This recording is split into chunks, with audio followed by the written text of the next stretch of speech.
मनोज जरांगेंकडून पुन्हा एकदा आंदोलनाचा एल्गार. 29 ऑगस्टला अखेरचं पण निर्णायक आंदोलन. हैदराबाद गॅझेटियरनुसार प्रमाणपत्र मिळत नाही तोपर्यंत आंदोलन सुरू राहणार असल्याचा पवित्रा.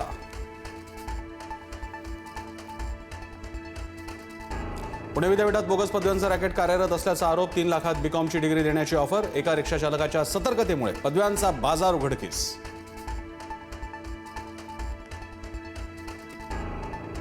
नीट पेपरफुटी प्रकरणी सीबीआयकडून आरोपपत्र दाखल. शिवराज मोठेगावकर, मनीषा वाघमारे, शुभम खैरनारसह 13 आरोपींचा समावेश. राऊज एव्हेन्यू कोर्टात आज आरोपपत्रावर सुनावणी.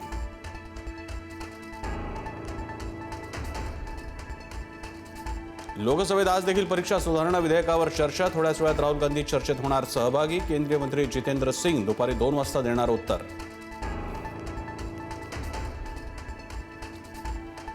संसदेबाहेर आज समाजवादी पार्टीचं आंदोलन. राम मंदिर दानपेटी चोरी विरोधात निदर्शनं. अखिलेश यादवांसह खासदारांकडून सरकार विरोधात जोरदार घोषणाबाजी.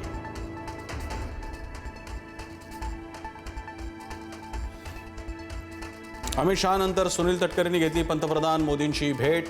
शरद पवारांनीही गेल्या आठवड्यात घेतली होती मोदींची भेट. भेटीगाठीनंतर दोन्ही राष्ट्रवादीच्या विलिनीकरणाच्या चर्चांना पुन्हा उधाण. शरद पवारांकडून मात्र खंडन.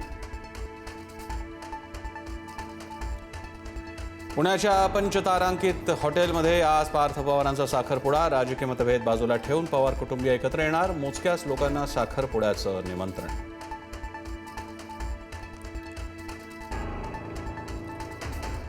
मुंबई पालिकेची महागड्या गाड्यांवर उधळपट्टी. 6 महिन्यांपूर्वी खरेदी केलेल्या स्कॉर्पिओऐवजी आता महागड्या इनोव्हा क्रिस्टा घेण्याचा प्रस्ताव.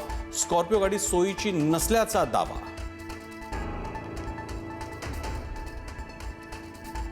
आजपासून पुढचे 3 दिवस विदर्भासह राज्यात मुसळधार पावसाचा इशारा. मुंबईसह महानगरात उद्या आणि परवा पावसाचा जोर वाढणार.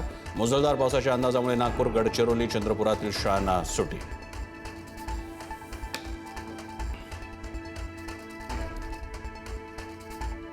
नागपुरात सध्या पावसाची उसंत. काल घरात आणि दुकानात पाणी शिरल्यानं मोठं नुकसान. घरातील साफसफाईचं नागपूरकरांपुढे आव्हान.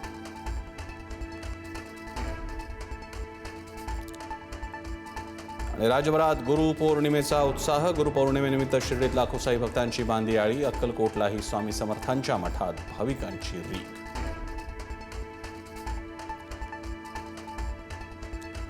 $2 कोटी बक्षीस असलेला माओवादी नेता मिसिर बेसराला अटक. सीआरपीएफ आणि झारखंड पोलिसांची संयुक्त कारवाई.